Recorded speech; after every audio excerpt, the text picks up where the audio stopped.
आज मैं आप लोगों को कुछ हकीकत बताने जा रहा हूं जो बक्सर जिला के एक गांव में हुआ था। वहां पर एक परिवार था जिसमें रौनक नाम का लड़का अपने माँ बाप एवं भाई बहन के साथ रहता था। रौनक 20 साल का जब हो गया तो उसको देखने के लिए लड़की वाले आने लगे। कुछ दिन बीत गया, तभी रौनक को एक लड़की की फोटो अच्छी लगी। उसने अपनी माँ को बोला, माँ मैं इसी से शादी करूंगा। और बोलता भी क्यों नहीं, हर लड़के की ख्वाहिश होती है कि उसकी औरत सुंदर और संस्कारी हो ताकि किसी के सामने ले जाने से उसका मान भी बढ़े। उसकी माँ ने बोला, ठीक है बेटा, तुम्हारी शादी मैं इसी से करवाऊंगी।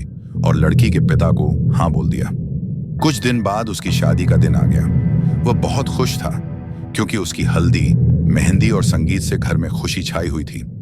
सारे मेहमान से उसका घर भर गया था। वह मन ही मन सोच रहा था कि मैं अपनी औरत को बाहर घुमाने ले जाऊंगा और दोस्तों के साथ खूब बातें भी करूंगा कि देखो मेरी औरत लाखों में एक है। मन ही मन लड्डू फूट रहे थे।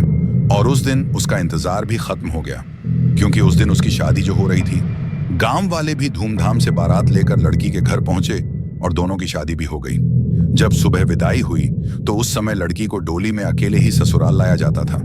4 कहार डोली को उठाते उठाते थक गए थे। वह बेचारे सोचे कि कहीं पेड़ दिखा तो डोली उसके नीचे रख देंगे तो थोड़ी देर आराम करके फिर आगे बढ़ेंगे। और आम का पेड़ तभी दिख गया। वह लोग डोली को रखकर पानी पीने लगे और बोले कि बहू अगर आपको भी प्यास लगी हो तो पानी पी लो।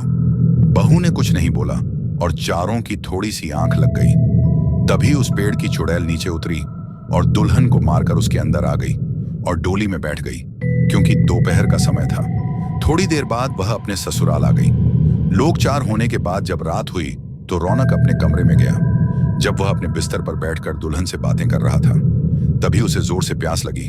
उसने कहा, मैं पानी पी कर आता हूं। दुल्हन ने बोला, आप बैठो, मैं पानी दे रही हूं। इतना कहकर उसने अपना हाथ लंबा करके कुएं से पानी निकालकर उसको दे दिया।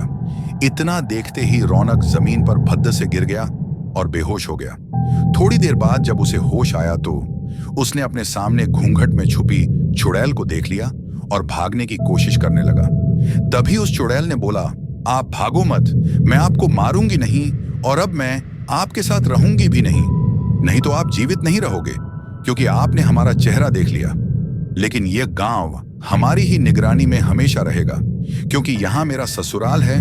और मैं आपको एक बात बताती हूं जो आप अपने गांव वालों को बता देना कि जिस घर का चूल्हा उत्तर दिशा में होगा वह सब अपने घर का चूल्हा दक्षिण दिशा में कर लो तो उनके घर में हमेशा बरकत बनी रहेगी। इतना कहकर वह गायब हो गई। शास्त्रों के हिसाब से माना जाता है कि दक्षिण में अक्सर भूत प्रेत निवास करते हैं, लेकिन ऐसा करने से आज भी उस गांव में कभी भूखमरी या फिर कोई बीमारी जल्दी नहीं आती। वहां पर सब हंसी खुशी रहते हैं।